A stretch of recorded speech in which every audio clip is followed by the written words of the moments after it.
તૈયાર છે આપણું મસાલા પનીર ઇન્સ્ટન્ટ.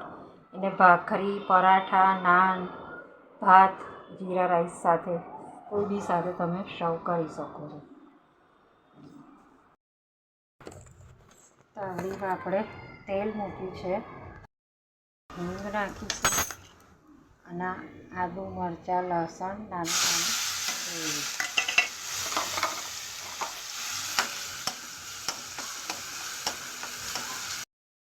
થઈ ગઈ છે.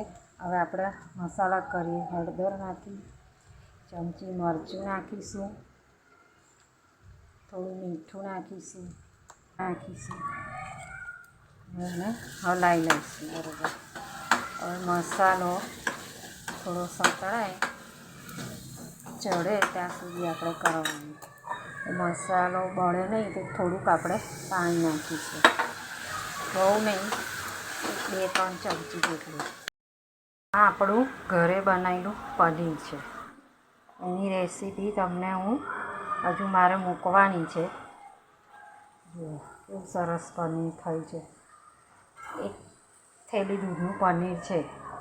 આપણું 500 ગ્રામ દૂધ હોય તો આપણું 100 ગ્રામ પનીર થઈ જાય. હવે આપણે એને આમાં એડ કરી દઈશું. આપણું પાણી બળી ગયું છે.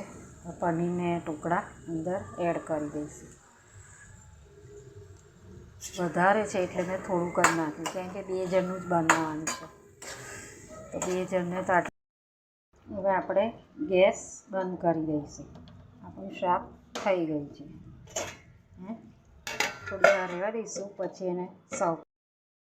તૈયાર છે આપણું ઇન્સ્ટન્ટ મસાલા પનીર.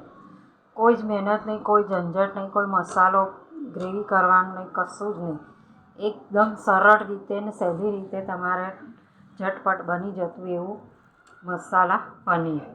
જો આ રીતે તમે બનાવશો, ક્યાંક ઉતાવળા હોય ને ગયા હોય ને ઉતાવળ થઈ હોય ને આવીને મોડું, તો આ રીતે બનાવો, ઝટપટ બની જાય.